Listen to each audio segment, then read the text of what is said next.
তো বন্ধুরা, আজকে এলাম গাড়ির এখানে। গাড়ির কাজ প্রায় হয়ে এসছে। ডালার কাজ ছিল, শুধু এইগুলো ওয়েল্ডিং করছে। ওয়েল্ডিংয়ের কাজগুলো হয়ে যাবে তো গাড়ি কমপ্লিট হয়ে যাবে। আর কেবিনের কাজ হচ্ছে, মিস্ত্রি কেবিনের কাজ করছে।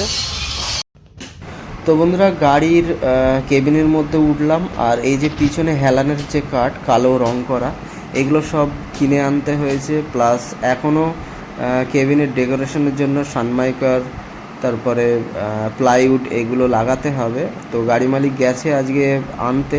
তো এইগুলো সব চেঞ্জ হবে। অনেক কাঠই বাদ গেছে, তো কেবিনটা পুরো খোলা হয়নি। যেগুলো নষ্ট হয়ে গেছে, যেসব কাঠ, শুধুমাত্র সেইগুলোই চেঞ্জ করা হলো। তো কবে কমপ্লিট হয়, 2-1 দিনের মধ্যেই হয়ে যাওয়ার কথা আছে। তো চলো একটু ডালা বডির ওখানে যাই, কিভাবে ওয়েল্ডিং করছে সেটা তোমাদের দেখাই। তো বন্ধুরা, চলে এলাম ওয়েল্ডিং মিস্ত্রির এখানে। বডির কাজ পুরো কমপ্লিট, শুধুমাত্র ওয়েল্ডিংয়ের কাজটাই আছে। আর প্রথমে কাঠ দিতে হয়, কাঠ দিয়ে তারপরে এই যে স্টিলের যে চাদরটা দিয়েছে এর উপরে ওয়েল্ডিং হচ্ছে। তো টুকিটাকি যেসব কাঠ পচা ছিল সেগুলো বাদ দিয়ে ভালো কাঠ আনা হয়েছে। টোটাল আপাতত যে খরচাটা হয়েছে কাঠ আর মিস্ত্রি মিলে প্রায় 1.5 লাখ টাকা। আর গতদিন যেটা বলছিলাম মিস্ত্রি খরচা 70,000, আমি একটু শুনতে ভুল করেছিলাম, ওর জন্য তোমাদের বলে ফেললাম 70,000। এর জন্য খুবই দুঃখিত। তো মিস্ত্রি 40,000 টাকা এগ্রিমেন্ট হয়েছে, 40,000 টাকা মিস্ত্রিকে দিতে হবে। তো টোটাল মিলিয়ে কাঠ, স্টিলের চাতাল, আরও সানমাইকার, হ্যান ত্যান মিলে আপাতত 1.5 লাখ টাকা খরচা হয়েছে। আর এই হচ্ছে গৌরদা, এই গ্যারেজের বডি মিস্ত্রি।